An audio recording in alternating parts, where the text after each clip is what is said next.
أعوذ بالله من الشيطان الرجيم بسم الله الرحمن الرحيم سورہ ملک آیت نمبر 4۔ اس کی تلاوت، ترجمہ، تجوید اور تفسیر دیکھتے ہیں۔ آئیے شروع کرتے ہیں۔ پہلے تجوید۔ ثم مر جی عل با صو را کر را تی نی، یہاں پہ حرف لین ہے تی، جلدی پڑھیں گے تی نی۔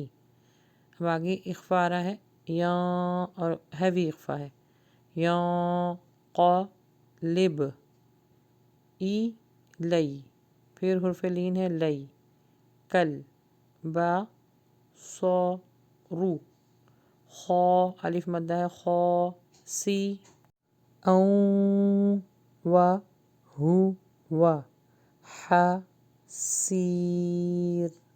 اب اس کی تلاوت سنتے ہیں۔ ثم ارجع البصر كرتين ينقلب إليك البصر خاسئا وهو حسير۔ ترجمہ۔ پھر دہرا کر دو بار دیکھ لے، تیری نگاہ تیری طرف ذلیل اور عاجز ہو کر تھکی ہوئی لوٹ آئے گی۔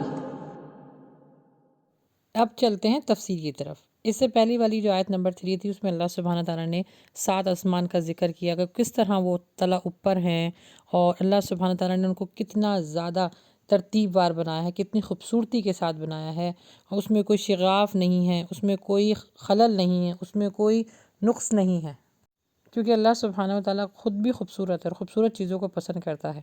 اللہ کی تخلیق میں کوئی خلل نظر نہیں آتا۔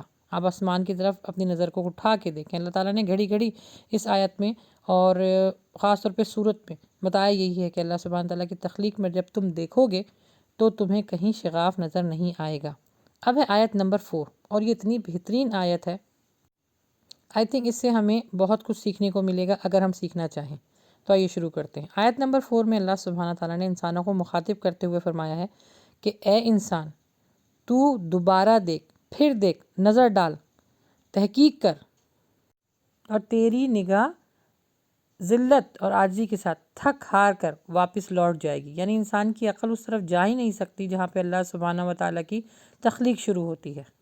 اب یہاں دیکھیے کہ 3 مرتبہ دیکھنے کی بات کی گئی، یعنی انسانوں کو اللہ سبحانہ تعالیٰ اتنا زیادہ اطمینان دینا چاہتا ہے اور اس طرح مخاطب کر رہا ہے کہ اس آیت میں اللہ سبحانہ تعالیٰ نے فرمایا ہے کہ 3 دفعہ کہ آسمانوں کی طرف دیکھ۔ اب سنیے گا، پہلی نظر ہے ما تری فی الخلق الرحمن، اس کا کیا مطلب ہے کہ ایک دفعہ پھر دیکھ لے۔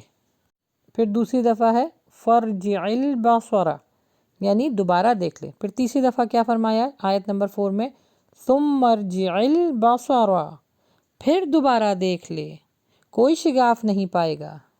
اور آخر میں کیا بتایا، وَهُوَ حسیر۔ حسیر کا مطلب عربک میں ہوتا ہے بہت زیادہ تھکنا، یعنی تھکنے کا اعلیٰ درجہ۔ تو اللہ سبحانہ تعالیٰ یہاں پہ انسانوں کو فرما رہے ہیں کہ تو گھڑی گھڑی دیکھ لے تو اتنا زیادہ تھک جائے گا، تیری نگاہ، تیری سوچ اتنی زیادہ ذلیل و خوار ہو جائے گی، اور تو پھر بھی اس میں کوئی شغاف، کوئی نقص نہیں پائے گا۔ اور اس کے برعکس انسان ذرا اپنی بنائی ہوئی چیزوں پر نظر ثانی کرے۔ ہماری استاد نے بڑی اچھی طریقے سے ہمیں یہ سمجھانے کی کوشش کی کہ انسان جو اپنی خود چیزیں بناتا ہے، چاہے وہ لکھتا ہے یا بناتا ہے یا کوئی بھی کام کرتا ہے، گھڑی گھڑی آپ اس کو پلٹ کے دیکھیں گے، آپ کو کوئی نہ کوئی اس میں نقص نظر آئے گا، کوئی بے ترتیبی نظر آئے گی یا کوئی غلطی نظر آئے گی۔ اور اللہ سبحانہ و تعالیٰ نے جو بھی چیز بنائی ہے، خاص طور پر آسمان بنایا ہے، وہ تخلیق کا آخری درجہ ہے، وہ اعلیٰ درجہ ہے۔ اب اس آیت کو دیکھیے ذرا، اللہ سبحانہ تعالیٰ نے انسانوں کو کس طرح مخاطب کیا ہے۔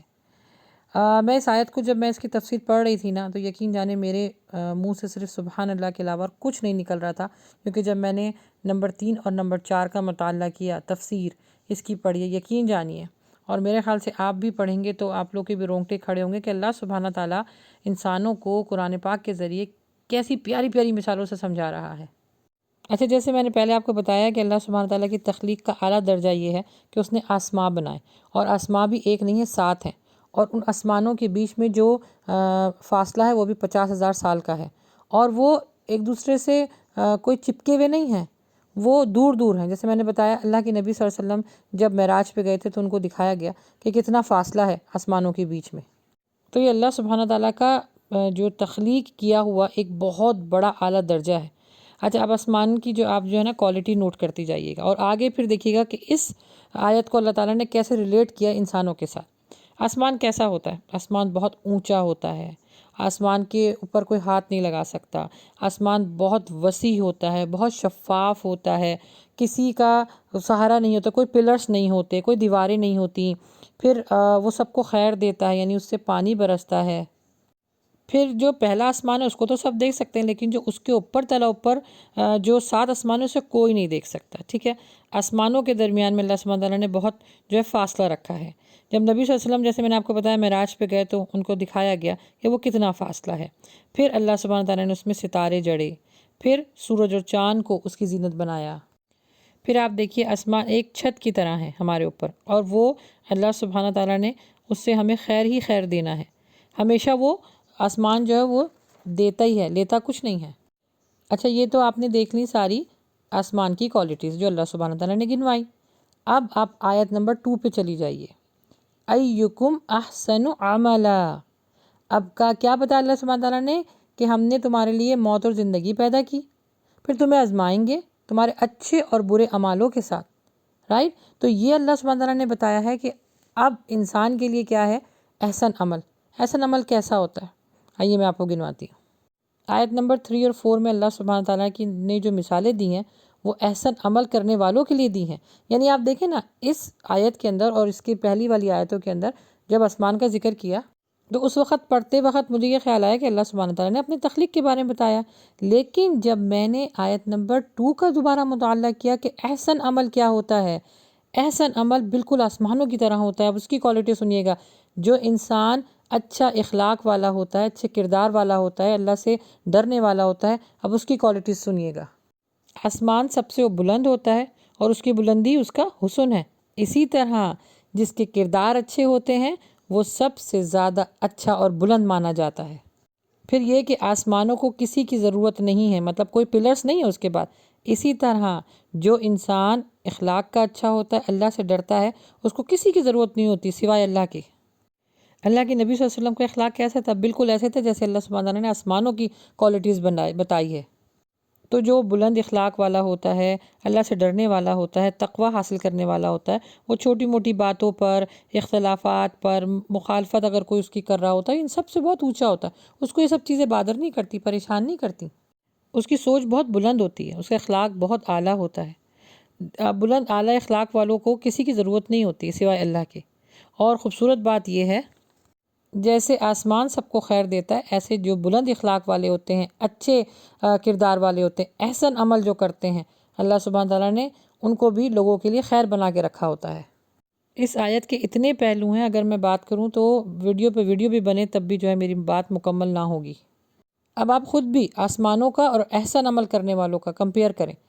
آسمان کتنا شفاف ہوتا ہے، کتنا بڑا ہوتا ہے، اس طرح احسن عمل کرنے والے بھی جو اللہ سے ڈرتے ہیں وہ بھی بہت شفاف ہوتے ہیں، صاف ستھرے ہوتے ہیں، ان کے دل میں کینہ نہیں ہوتا، بغض نہیں ہوتا، کسی کے لیے برائی نہیں ہوتی۔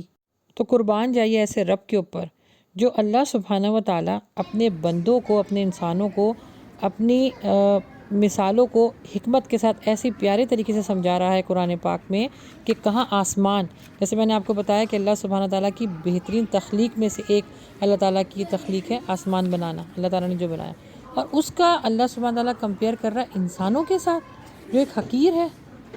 تو جو اچھے کردار کا مالک ہوتا ہے نا، تو ان سب چیزوں سے وہ بالکل پریشان نہیں ہوتا، وہ اپنے آپ کو ڈھال لیتا ہے۔ کوئی اس کو گالی دے، کوئی اس کو برا بھلا کہے، اس کو کوئی بات بری نہیں لگتی، کیونکہ اس کو پتہ ہے کہ مجھے اپنے رب کو راضی کرنا ہے۔ میں نے اپنے ہسبینڈ سے یہ بات سیکھی ہے، جو کہ ان کی بہت اچھی یہ عادت ہے، وہ یہ کہتے ہیں کہ کسی کی برائی کے پیچھے ہم اپنی اچھائی کیوں چھوڑیں۔ مجھے اپنے ہسبینڈ کی یہ عادت اور یہ بات بہت پسند ہے کہ وہ یہ بات کہتے ہیں کہ جب وہ ہماری اچھی عادت کو نہیں اپنا رہا تو ہم اس کی بری عادت کو کیوں اپنائیں۔ جیسے ہمارے ذہن میں آتا ہے نا کہ اس نے میرے ساتھ کیا تو میں بھی اس کے ساتھ پلٹ کے کروں گا، یا میں اس کو چھوڑوں گی نہیں، یا اگر اس نے مجھے گالی دی ہے تو میں بھی تھپڑ ماروں گی اس کو، یا میں بھی برا بھلا کہوں گی۔ تو اس نے تو اپنی برائی نہیں چھوڑی، ہم نے اپنی اچھائی چھوڑ دی۔ تو بس آج سے یہی کرنا ہے آپ لوگوں نے اور ہم لوگوں نے کہ اپنے احسن عمل کو اللہ سبحانہ تعالیٰ کے سامنے پیش کرنا ہے، اور آسمان میں جتنی بھی کوالٹیز ہیں وہ سب ہمیں اپنانی ہیں، کیونکہ اللہ سبحانہ تعالیٰ نے آسمان کو خیر بنایا ہے۔ ہاں، وقتی طور پہ کالے بادل آ جاتے ہیں، لیکن جب ان کا ٹائم ختم ہو جاتا ہے ان کالے بادل کا، پھر ویسے ہی آسمان صاف و شفاف نظر آتا ہے۔ بس اللہ سبحانہ و تعالیٰ ہمیں نیک عمل کرنے اور احسن عمل کرنے کی توفیق عطا فرمائے، آمین۔